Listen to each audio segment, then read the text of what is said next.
สบายดีพี่น้องป้องไปเบิดทุกคนที่เป็นฮักสิซองบ่ใจเนาะมื้อนี้บ่ใจอยู่ที่เฮือน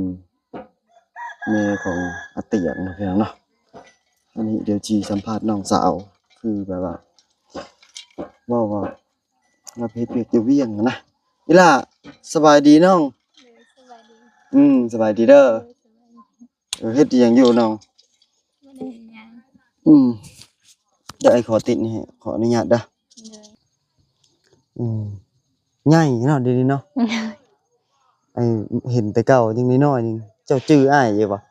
เลยยังชื่ออยู่เจ้ามักลักลี่อ้ายเนาะเลยเห็นหน้าแบบน้อยเดียวเนาะแต่เทื่อเนาะเลยคันเฮามาเลยอยู่แต่กรงเฮือนอีหล่าอันนั้นได้ข่าวว่าเจ้าเฮ็ดเวียกอยู่เวียงบ่อีหล่าเลยเออเฮ็ดจักเดือนจะไปก็รายเดือนอยู่ได้หลายเดือนอยู่เลยอืมมาจักมื้อแล้วมาได้แล้วประมาณ2อาทิตย์นี่มา2อาทิตย์เลย เออเฮ็ดเวียกอิหยังอยู่พุ่นเฮ็ดเวียกบ้าน งานบ้านเลย งานบ้านหลายเดือนนี่จะอยู่เนาะเดือนหนึงเท่าไหร่นางเดือน1.8 ล้านเดือนละ1.8 ล้านเลย เออกลับมาบ้านนี่มีแผนกลับมาได้มาบ้านมาเฮือน มาเฮ็ดเวียกเวียกอีหยังนี่พูดเขาหุดข้าว เลย หุดแล้วข้าวยังเทื่อชื่อจั่นใดล่ะหึชื่อแนวใดชื่อน้องน้อยน้อยบ่ เลย เออเจ้าก็อยู่นี่อยู่เฮือนหลังนี้บ่กับพ่อกับแม่อยู่นี่แม่นบ่ เลยแม่นแต่เก่าน่ะแม่นบ่เฮือนอยู่หลังนั้นแม่นบ่หลังนั้นแม่นบ่ เลยแม่นแหละ แต่เดี๋ยวนี้น่ะอยู่เฮือนหลังนี้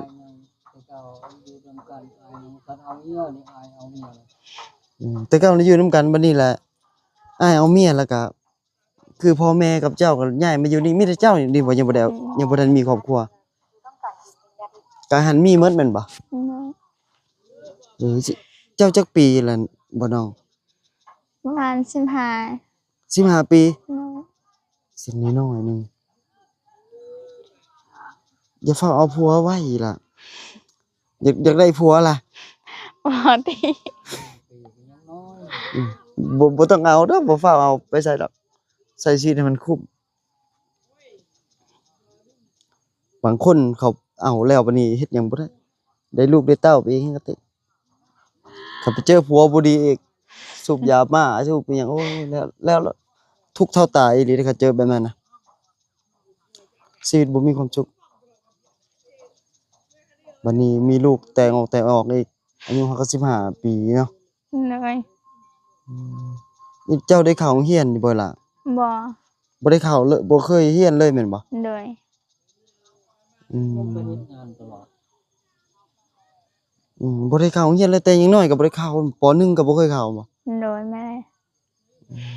แสดงว่าบ่เรียนหนังสือเลยเด้นี่เลย ไปเวียงนี่ไปกับหมู่บ่ไปผู้เดียว ไปผู้เดียวครั้งแรกก็ไปกับหมู่อยู่แต่พอดนๆไปเคยไปหั้นน่ะแต่ไปผู้เดียวก็ได้บ่ย้าน จักเทื่อแล้วเจ้าเคยไปโอ้หลายเทื่อแล้วเด้หลายเทื่อแล้วเนาะเลยมฮอดหาเทื่อเจ้าไปนางอืม ฮอดบ่หาเทื่อเลยเวลาว่างหั้นน่ะข้อยก็ลงไปเฮ็ดเวียกอยู่เวียงจันทน์คันเวลามีเวียกหั้นน่ะก็ขึ้นมาช่วยเฮ็ดเวียกนำแม่ค่ารถเท่าไรไปมาๆนี่ก็บ่ได้หลายปานใดประมาณ500,000นี่แหละค่ารถลงไป500,000อืมโอ้ก็แพงนะ500,000บ่ ก็แพงอยู่นะ เงินเดือนเท่าไรก็เดือน1.8 แน่เงินเดือน1.8 แสดงว่า500,000นี่มันกินไปเฉพาะค่ารถนี่ป๊าโธ่สมมุติว่า100ก็มันกินไป35แล้วเด้เติบหนึงอยู่ได้500,000บัดนี้ค่ากินนี่เด้บัดนี้ค่ากินซื้อเอาอิงตามอยากกินเด้ซื้อเอา50หรือว่า60ก็ได้นั่นเด้เกือบ600,000ฟรี600,000บัดนี้ไปบ่อนเฮ็ดเวียกได้จ้างรถไปเองบ่บ่ฮอดคิวเสร็จคันไปฮอดแล้วคนมารับเอาบ่หัวหน้ามารับเอา โดย ข้าพเจ้าไปจ้างจัมโบ้อีกนี่ก็เติมหนึงอีกหลายแสนใครจะมีผู้ไปครับ เจ้าเฮ็ดเวียกแถวใดซะนาง เฮ็ดเวียกแถวประตูไส แถวประตูไส้ล้นบ่ โดย อืมแสดงว่าเคยไปหลายเทื่อไปตั้งแต่ยังน้อยบ่จะไป แต่อายุจักปีอันตอนไปชีวิต 14 ฮะ อายุข้อยแต่14ข้อยไปเฮ็ดเวียก แล้วก็ปีเดียวนึงซะ14อันนี้ก็15ได้เงินเดือนจักเทื่ออันไปเวียงครั้งล่าสุดนี่จึงได้มานี่ได้ ก็บ่ได้ปานใดมีแต่คันเวลาได้เงินหั้นนะมีแต่ไปเที่ยวกับหมู่หั้นนะบ่ได้จะเก็บไว้เช้า อืมแล้วก็ฝากมาให้พ่อให้แม่บ่ บ่ บ่ได้ฝากบ่ บ่เงิน1.8 ล้านขนาดสิใช้เองก็บ่กุม อืมถ้าไปลิ้นแฮงแล้วเลยเนาะ โดย เดือนละ1.8 ล้านมันเงินเดือนมันถึกๆใน1.8 ล้านนะเฮ็ดเวียกนี่หนักบ่ โดย ซักเครื่องซักของนำบ่ บ่มีแต่เอาเด็กน้อยแล้วก็กวาดเรือนถูเรือนและมีจานก็ล้างถ้วยล้างจาน อืมเป็นพี่เลี้ยงว่าซั่นซะเดี๋ยวมาแบบไอ้ถามหมดสายแหละเมื่อกี้ โอ้โห ชื่อกันไอ้ลืมเลยนะ จักปีแล้วก็เจ้านะ 15 15บ่แม่ว่า15สิว่าใหญ่ ชื่อหาปีเชื่อบ่มาอีกเทื่อหน้านี่พอเกินปีหน้าได้ผัวเลย ย่างบ่ เนาะแม่นบ่นาง หมอตี สมมุติว่าคันมีคนมากนี่เอาบ่เดี๋ยวนี้ บ่ จริงจังก็เอาเลยเนาะเอามาขอมาแต่ง เอาบ่ แม่เราก็ห่วงนี่แม่เราห่วงลูกสาวเดียว ยังบ่ฮู้ถึงว่า ไอ้สิว่าสิฟังไอ้ว่าหยอกซื่อๆแบบว่าถึงจะมีคนมักก็อย่าฟ้าวเนาะอายุยังน้อยแฮงยังบ่ทันได้โลกภายนอกจะยังบ่ทันฮู้หยังเลยเนาะแม่นอยู่เคยไปเวียงไปหยังก็สังคมมันโลกมันกว้าง แต่ว่าคันว่าเจ้าสร้างครอบครัวปึ๊บเจ้าไปไสบ่ได้แฮ่งเป็กแม่ยิ่งนี่เด้อคนแถวเขตชนบทนี่คันเอาผัวส่วนหลายผัวอย่าข่มเหงโลด